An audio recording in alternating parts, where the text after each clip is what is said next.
start. Okay, I hope you enjoy it.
Okay, can you hear me in the back? Great, thank you. So that, ladies and gentlemen, the London Sing With Us Choir, which was led by Nina Lainville. You will hear more about the choir, and in fact, you will hear more from the choir later in this session, and also later in the festival today at the main gate at 4:30. My name is Aaron Williamon. I'm Professor of Performance Science at the Royal College of Music. Just in case you don't know where the Royal College of Music is, it's just opposite the Royal Albert Hall. We're completely surrounded by Imperial College. So we're only a small college, but we work very intensively with Imperial to look at areas where performance, science, and art come together. And just last year, we launched a partnership called the Center for Performance Science. And what we do within this center is to set grand challenges where the act of performance and where art and science come together to give us understanding into topics like performance and productivity, innovation and entrepreneurship, and health and well-being. Of course, on the one hand, we're very interested in how to make and to keep our performers, our students at the Royal College of Music, the surgeons who study here at Imperial, to keep them very healthy. So we do a lot of research in performers' health and well-being. But we also are very interested in how music interacts with health and well-being. We know that people are motivated to make music. All over the world, people are inspired to listen to it. They consume it. It's embedded in every part of people's lives. And so at the Royal College of Music and in partnership with the medical faculty at Imperial, we're doing a lot of active research to understand the mechanisms that make this work. Of course, there's been interest in how music and health come together for a very long time. The 3rd century BC philosopher Theophrastus claimed that the sound of the flute, and specifically the flute, would cure epilepsy and also cure sciatic gout. A little bit later, in the 15th century, the composer Tenovus suggested that music could sanctify the soul, it could heal the sick, temper the strains of toil, and all around make you a very good person. Now, today what we do is to try to come to a bit more systematic understanding of how that works. So, for instance, we know from existing studies that music and musical experiences are a very, very powerful part of people's lives.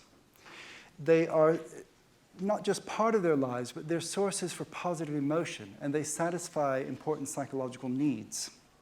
And they help facilitate connections with other people, with spirituality. Also help to maintain cognitive and physical skills.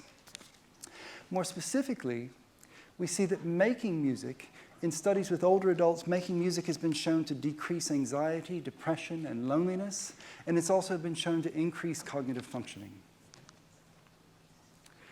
Now, a large part of our work is based around how music and making music can make you physically better, more sound, stronger, and you'll hear some information about how the science behind this has been evolving over the past few years when my colleague Daisy Fancourt speaks in a moment.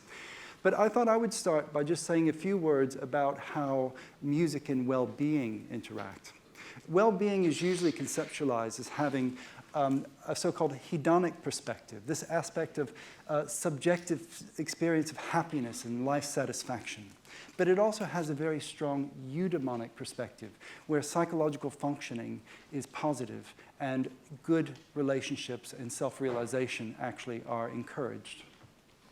So a few years ago, in fact, just about a year and a half ago, we carried out a study with a large intervention study over 10 weeks, where mental health service users in London were taking part in a 10-week group drumming program. Now, Daisy, in a moment, will say more about the empirical results and also changes in things like immune function later. But what I thought I would do is to start by giving you the rationale for why these people wanted to make music and what they got out of specifically making music. And so we interviewed these people over several weeks, and we found that the themes of what they were saying, the benefits, came across in these main categories. So if we look at the first one, there was obviously this subjective experience of pleasure. So one of the participants said, "My cheeks would hurt because I would feel the smiling. I haven't smiled like that for a very long time."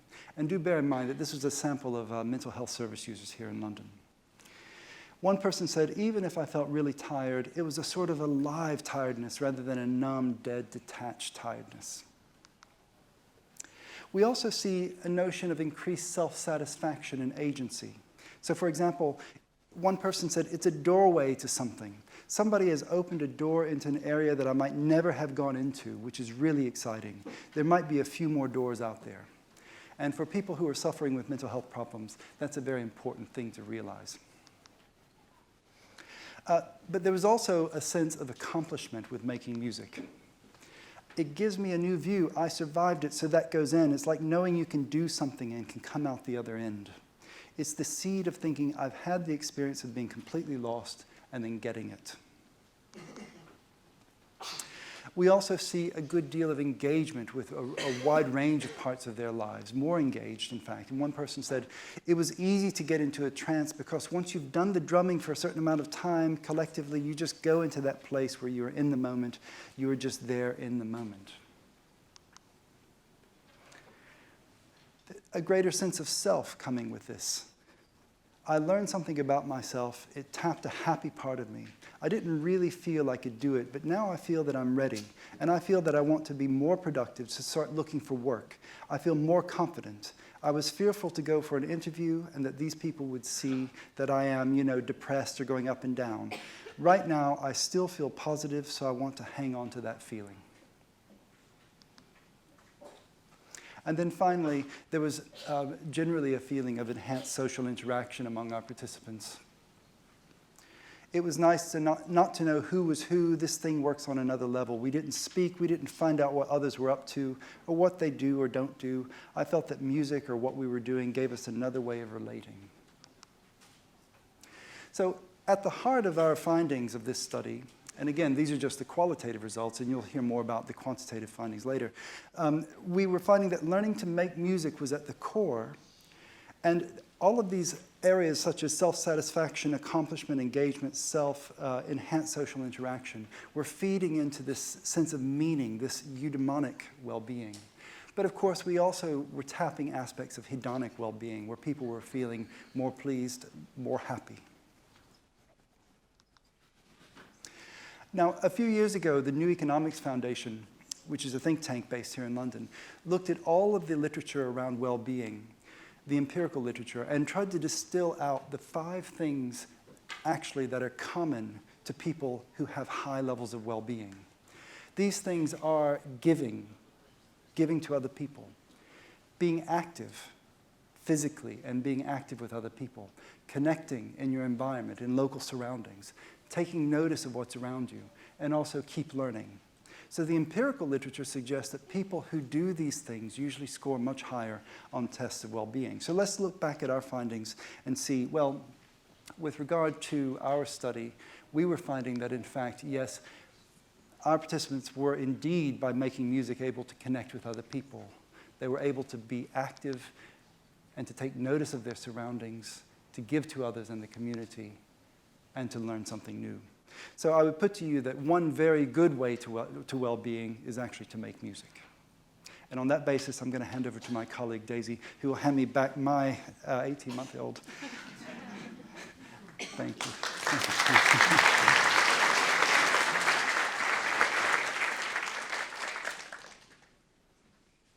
Can you all hear me at the back? Microphone working? Fantastic. So today I'm going to talk to you about some of the ways that music can affect your health. And this might be something that you're used to hearing about because we get a lot of it in the newspapers about music being particularly good for maintaining your health. The problem is, every time you get a report about music and good health, you also get a report about music and bad health. So it's quite hard to know what is fact and what is fiction, and whether music is actually something that's good for you. So I wanted to talk about 3 different things that we hear quite a lot about today, and actually delve into the science behind these. And I thought a good place to start was to look at music and stress. So hands up who uses music as a way of helping them to relax when they feel stressed. So pretty much all of us. And this is something that many of us feel instinctively can actually help us. But what's good is, in fact, science is showing that this can actually have some quite deep-seated effects on us, and actually not just relax us psychologically, but also music can relax us biologically. So I'm going to go into this a little bit and tell you about some of the biological pathways that are involved in stress response. So when we feel stressed, there are 2 different pathways that are particularly crucial. And I like to call these the 1-2 punch, because in a stressful situation, that's exactly how they operate. So the 1 punch is also called the autonomic nervous system. And this involves a system of nerves that runs from your brain out across your whole body, including into your different organs. So normally, your body is in a state that we can call rest and digest. And this is probably what all of you are in now. So you'll probably be able to hear your heart beating slowly, your breathing being deep, your body gently digesting your lunch. However, when we go into a stressful situation, then our body switches into something that's often called fight or flight response. So our pupils can dilate, our heart beats faster, glucose is released to give us energy, and also, importantly, we get adrenaline released from glands just on top of our kidneys. So this is the one punch. The two punch comes somewhere between 10, 20 minutes later, and this involves a branch of our endocrine or hormone system called the hypothalamic pituitary adrenal axis, HPA axis. Now, it's a bit of a mouthful, but it's actually quite a helpful title because it tells us exactly what's activated. So first of all, signals are sent from the hypothalamus in the brain, which is this red circle at the bottom, and it's really critical in linking our thoughts and our hormones. And this leads to a cascade of hormones being released, first of all into our pituitary glands, and then on into our bloodstream, where these hormones can travel out across our whole body, again, leading to the release of stress hormones such as cortisol from glands just on top of our kidneys. So how is it that music can affect these pathways? Well, I thought that I'd talk about singing, given that you've had such a lovely performance at the start of this talk. So what's been shown from studies we've carried out is that when you sing, it can lead to a release. It can lead to effects in both of these pathways, specifically with biological stress down-regulated. So what we see is when you sing, it leads to reductions in both cortisol and adrenaline. Now, I read a study recently that was called DUH research, about research that shows the blatantly obvious. And yes, you could argue that showing that music reduces stress hormones isn't that groundbreaking. But there are a few things that we found out over the last couple of years that are rather interesting. So one of these is that we've done studies where we've simultaneously tested people's psychological response alongside their biological response.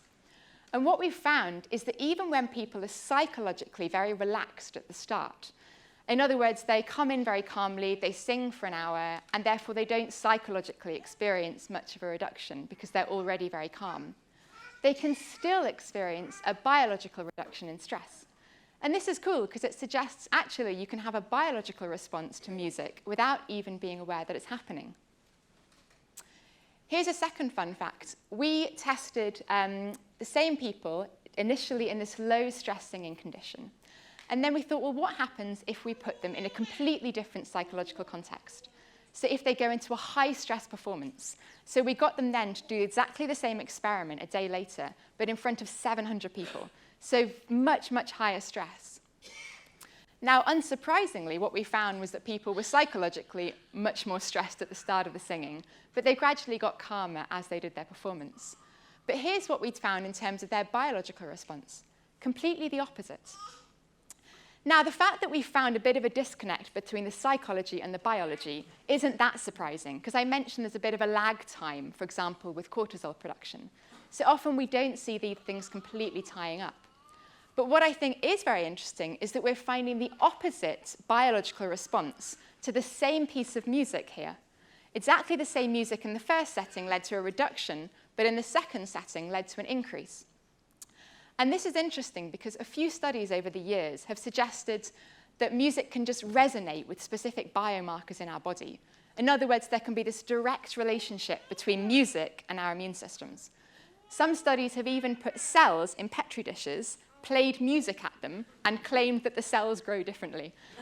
And this is all well and good until we remember that cells don't have ears. There is simply no way they can hear what's being played to them. At best, vibrations might be shaking them up a bit, but that's probably about all that's happening. But what our results are showing is that it's not necessarily about specific music resonating with specific biomarkers. The psychological context in which we experience music can profoundly affect our biological response to it. Here's a final fun fact. We found the same biological responses to music, and we've tested this in a number of studies now, regardless of people's age, their gender, their musical experience, any musical training, their familiarity with the music, and even how much they like it. You might have thought that all of these things would be perhaps stopping you having a biological response to music, but in fact, we find this regardless. And as I said, we've showed this in a number of studies now.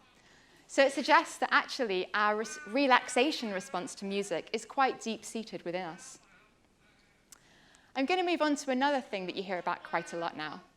And this is the idea that music can affect our mental health. Now, there are a lot of organizations now that are delivering music projects for people with different mental health conditions, whether that's depression, schizophrenia, bipolar disorder. And there's been a lot of research into this as well now, and a number of studies have shown that actually music can be an effective way of reducing the symptoms of mental health conditions. Erin mentioned earlier that we conducted some studies looking with mental health service users in London. And one of the studies that we conducted was working with people taking part in drumming groups. So we had people who were using mental health services, so they had anxiety or depression, and they came along and they took part over 10 weeks, doing an hour of drumming every week. And drumming is a really therapeutic activity because it takes part in a circle, which is very inclusive. You've not got to have any skill. You can just join in, even at a very basic level. And it's quite a grounding thing. Having watched a number of the sessions when we were gathering data, it's very rhythmic, and you can see how it can be something that could become rather relaxing for you. So we had two groups in our study. We had one group of mental health service users who didn't take part in any music for 10 weeks, and the other group did this drumming every week. So in terms of anxiety and depression, on the left-hand side, you can see anxiety levels, and this is the change from baseline. So they already had anxiety issues at the start. But you can see that across 10 weeks, there wasn't really much change from their initial level in terms of their anxiety. And on the right, you've got depression as well. So normally, you wouldn't expect people to have a change across 10 weeks. And this is what we found for the people who drummed every week. They had 20% reductions in their anxiety levels over the 10 weeks and 38% reductions in their depression. What's more, these effects actually lasted for 3 months following the end of the study. So this is exciting because it adds to the body of literature showing that music can actually affect mental health conditions. But it also suggests that even a relatively short dose, like 10 weeks, can actually add up and over time actually lead to a longitudinal effect on your mental health. Sadly, we don't know how long it carried on beyond those 3 months, but this is promising, and we're actually doing more research looking at this at the moment. But one of the things we particularly wanted to look at was why this might be happening. And you may have seen in the news over the last year, there's been a number of reports that have come out about studies looking at the biology of mental health. And one of the things that's been shown is that people with mental health conditions such as depression can have heightened levels of inflammation in their immune system. In fact, about 30 to 50% of people who have depression have inflammation, higher levels than we'd expect to find. But what's been shown is that a number of different medications, where some of the ways they act is via reducing levels of inflammation. So they can actually reduce inflammatory pathways. And it's also been shown that you can reduce inflammation through things like mindfulness. So it's not just drugs that can actually lead to reductions in people who've got depression. Some of the particularly important biomarkers in this inflammatory response are called cytokines. And they're a little bit like messengers in the immune system. They communicate between cells. They can travel all around the body, even into the brain. Broadly speaking, cytokines can be classed as either pro-inflammatory or anti-inflammatory. So the pro-inflammatory ones promote inflammation levels, and the anti-inflammatory ones can reduce inflammation in the body. And we've carried out a number of studies now looking at music and inflammation to see whether music can actually modulate inflammatory pathways and cytokine levels. And some of the studies we carried out were actually with Tenovus Cancer Choirs, and you heard some of them performing at the start of the study. We carried out a study about 3 years ago with some of the Sing With Us choirs in Wales, and we wanted to see whether singing could modulate these cytokines. So we did one study that involved just an hour of singing. And what we found was that across the hour, there was a reduction in cortisol levels, so a reduction in their biological stress, which is kind of what we'd expect following on from our other studies. But we also found increases in a whole range of these cytokines. Now, stress and cytokine activity are kind of linked. We know that stress can suppress immune activity. So what we found here essentially was a reduction in stress and a boost in immune activity. But when we started to look into this into a bit more detail, we found some more things emerging. So the things that are in pink on the right-hand side, these are pro-inflammatory cytokines, and they promote inflammation. And interestingly, these are the ones that increase the least. In fact, statistically, these didn't increase enough for us to call them significant. But some of the prominent anti-inflammatory cytokines, for example, IL-4, interleukin-4, they actually did increase significantly. So we were finding more of a response from the anti-inflammatory pathways rather than the pro-inflammatory pathways. And in fact, when we did some further analyses, we found that people who had the greatest improvement in their mood over the hour of singing had the lowest levels of inflammation at the end. Now, this was just one of our studies. We've been conducting a whole range of other studies looking at inflammation and cytokines and music. And we found effects not just across 1 hour, but also across several weeks of engagements. We've just been carrying out studies looking at postnatal depression and inflammation with music, and we've been carrying out studies with older adults as well. I've sadly not got time to go into them all. But this does illustrate that it's not just music affecting some of the psychological symptoms of mental health problems. It's also linked in with some of the underlying biological pathways, and this is really exciting evidence. Now, one of the big questions, of course, is why is it that making music can have these effects? And Erin mentioned earlier the importance of the social side of it that can often come with music activities. And this is the third thing that I thought I'd mention today, and this is how music is linked in with social support, specifically making us feel less lonely. Now, I think one of the interesting things here is if we look back historically, making music was always something that was social. In fact, amongst our early ancestors, group music was actually very much a social activity, often accompanied by dance and rituals. Now, if we go even further back to our primate predecessors, the main way that our predecessors bonded was via grooming. And Robin Dunbar, who's an evolutionary anthropologist at Oxford University, has done a lot of research into this. And he said that grooming was very effective when you had relatively small groups. But as soon as we started to get larger brains, we started to be able to deal with greater levels of complexity. I'm going to come back to this in a sec, but two of the things that are particularly important in grooming are the biomarkers that are released. And it's been shown that grooming leads to increases in oxytocin, which is often called the love hormone, and also endorphins, which are often associated with feelings of elation, like the runner's high. So what Dunbar showed was that grooming was linked in with these biomarkers, but grooming stopped being effective once we started to have particularly large brains because we started being able to deal with greater complexity. And what this meant was that our group sizes started to get bigger. Now, grooming was fine when you had, say, 12 people that you wanted to bond with. But actually, as soon as you got above about 50 people, it became incredibly impractical. So Dunbar has proposed that actually grooming gradually evolved into laughter, which evolved into singing. So he's argued there's actually an evolutionary purpose for singing as a way of bonding us. Now today, we're very aware of the importance of being socially connected. In fact, research has shown that people who are lonely are between 2 and 5 times more likely to die prematurely. In fact, research recently showed that being lonely is as much a risk for your mortality as smoking 15 cigarettes a day. So it's incredibly important that we have good social connections around us. And music can be a really powerful way of achieving this. And I mentioned before some of our studies about drumming. One of the other things we measured was social resilience. So again, you can see here the dotted line was the people who didn't take part in drumming. And the hard black line is the people who did take part over the 10 weeks. And they had an increase of about 23% in how much social resilience they felt they had. And this is often something that's affected by mental health conditions. It's really important that people have social support in place. And this is just one of the areas we're looking at. We've also been doing biological studies looking at things like oxytocin and beta endorphin and finding that these are indeed modulated when people sing. I wish I had time to go into more of this in detail, but I want you to have a chance to hear some of our fantastic singers again today.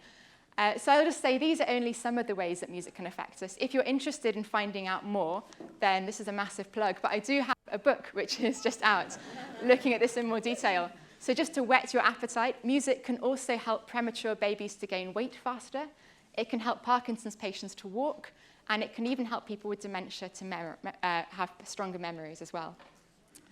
But as I said, I'd like to give a chance for you to hear some more singing. If you have any questions, we're going to be heading over to the room opposite afterwards, where we're happy to answer any. But for now, please will you join me in welcoming back the Sing With Us choir and Nina, their leader. Thank you.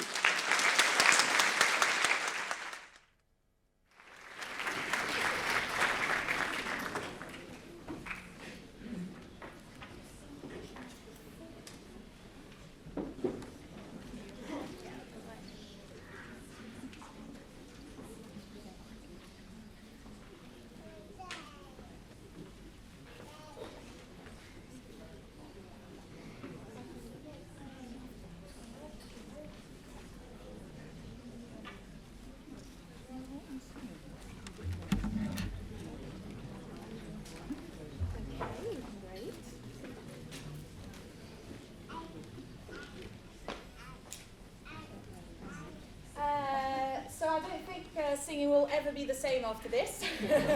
And be like imagining all my anti and pro-inflammatory or like all these things going through our bodies.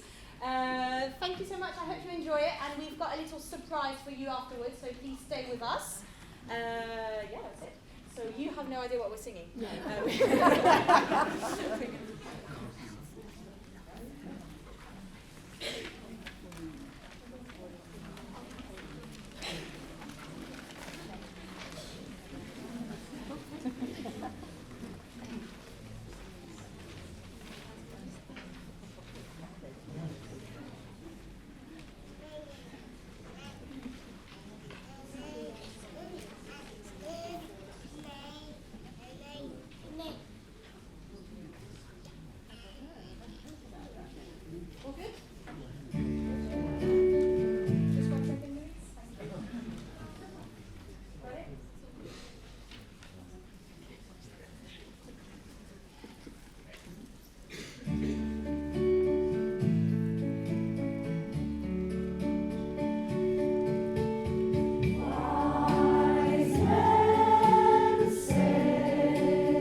London Sing With Us choir.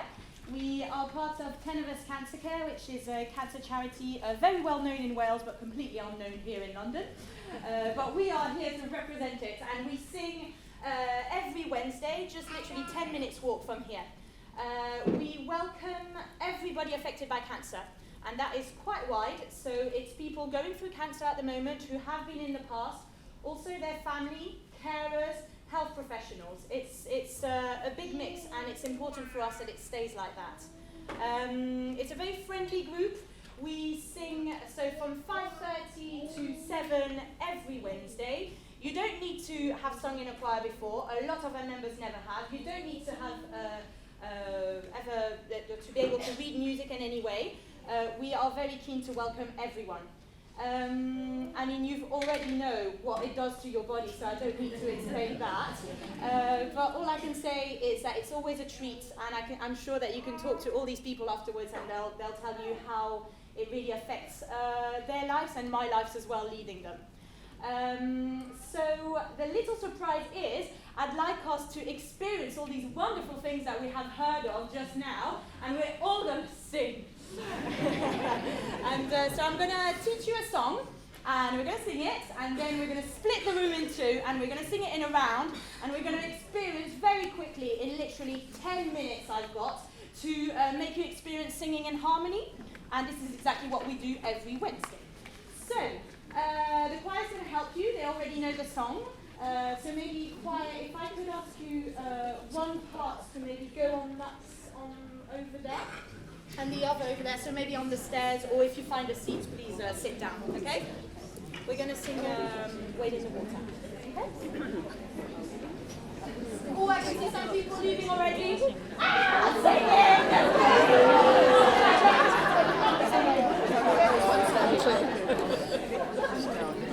Wade in the Water. That's one of my favourites. So, you might have heard this one before, so go like this. Wade in the water, wade in the water, children, wade in the water. God's gonna trouble these waters. Very easy. We're going to learn the words first, so we're going to do the words in rhythm. Wade in the water. Off we go. Wade in the water. Beautiful. Wade in the water, children. Wade in the water, children. Wade in the water. Wade in the water. God's gonna trouble these waters. God's gonna trouble these waters. You are magnificent, really well done. So, I'm going to take it a little bit lower. We're going to go, wade in the water. Wade in the water. Wade in the water, children. Wade in the water, children. Simple trick, but I don't hear it very often. To sing, open your mouth, okay? A lot of us try to sing out there. It's not going to work, okay? If you look at your singers on TV and all, they'll all be like this. For simple fact, it's just easier, okay? You unlock the door. Wade in the water, children. Wade in the water, children. Fantastic. Wade in the water. Wade in the water. God's gonna trouble these waters. God's gonna trouble these waters. Beautiful. Okay, we're doing the whole thing. You're so good. We're just going straight into it. Off we go. Wade in the waters. Wade in the water, children. Wade in the waters. God's gonna trouble these waters. Beautiful. Really well done. To add just a little technical tip, which really helps as well as opening the jaw, unlocking the jaw and opening the mouth, is to really think that you've got loads of air coming from, well, you're sitting at the moment. So let's say coming from your seat, okay, and going all through your body, loads of air out to feed the sound always, okay? Let's sing it one more, like with this image of whoosh, bringing out. Wade, off we go. Wade in the water. Wade in the water, children. Wade in the water. God's gonna trouble these waters. Beautiful. It really makes a big difference with the sound. Suddenly it's a lot more grounded and a lot more powerful. Okay, I like it. Second part. Sometimes I feel like a motherless child. Sometimes I feel like a motherless child. Sometimes I feel like a motherless child, a long way from home. Words. Sometimes I feel like a motherless child. Sometimes I feel like a motherless child. Good. And I love this sentence because it's like, ugh. You can put everything you want in there, okay? So you think of those consonants, sometimes whatever, and you really put whatever's going on through you in those consonants. Sometimes I feel like a motherless child. Sometimes I feel like a motherless child. Fantastic. And we're going to repeat that 3 times, and then a long way from home. A long way from home. And here it's more about the vowels. A long, let the sound really occupy the whole of your mouth. A long way from home. Off we go. A long way from home. Beautiful. Sometimes I feel like a motherless child. Sometimes I feel like a motherless child. Sometimes I feel like a motherless child. Sometimes I feel like a motherless child. Sometimes I feel like a motherless child. Sometimes I feel like a motherless child. A long way from home. A long way from home. Beautiful. The whole thing, off we go. Sometimes I feel like a motherless child. Sometimes I feel like a motherless child. Sometimes I feel like a motherless child. A long way from home. Beautiful sound. Really, really nice. It's lovely to hear. We're going to put those two together. Wade in the water, followed by sometimes I feel. Okay? Wade, off we go. Wade in the water. Wade in the water, children. Wade in the water. God's gonna trouble these waters. Sometimes I feel like a motherless child. Sometimes I feel like a motherless child. Sometimes I feel like a motherless child. A long way from home. Beautiful.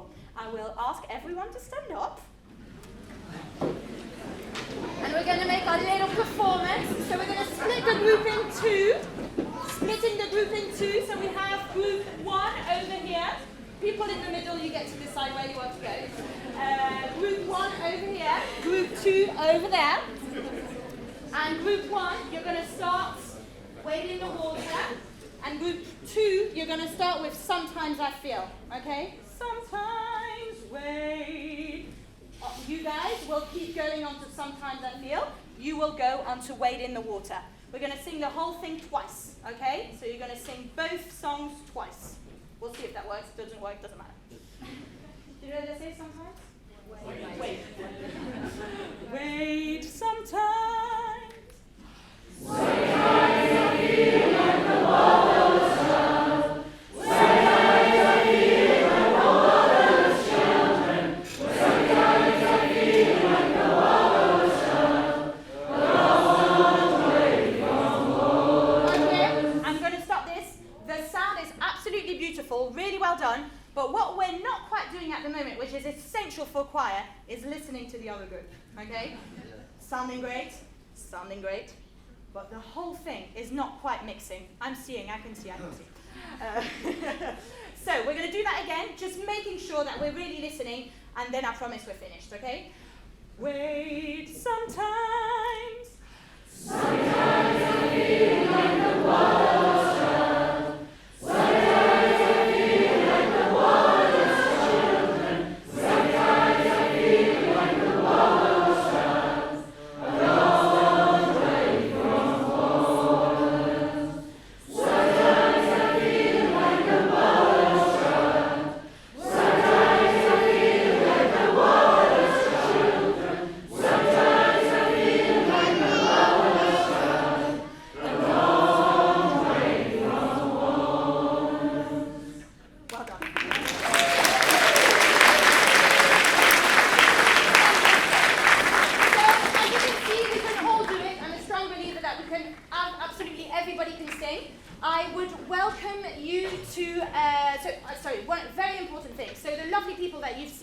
here today explaining about everything that goes on when you just sing like you just did. We are doing a research project alongside our choir to prove the benefits of singing for people affected by cancer. We always need more people for the research. We also need people who don't want to sing in a choir but still want to be part of the research, which is as helpful for the research. So please, if you are interested in joining the choir or helping us with the research, please talk to Katie over here, and we'll take your details and we'll send you all the information. Thank you so much for being brave and taking part, and have a lovely rest of the day.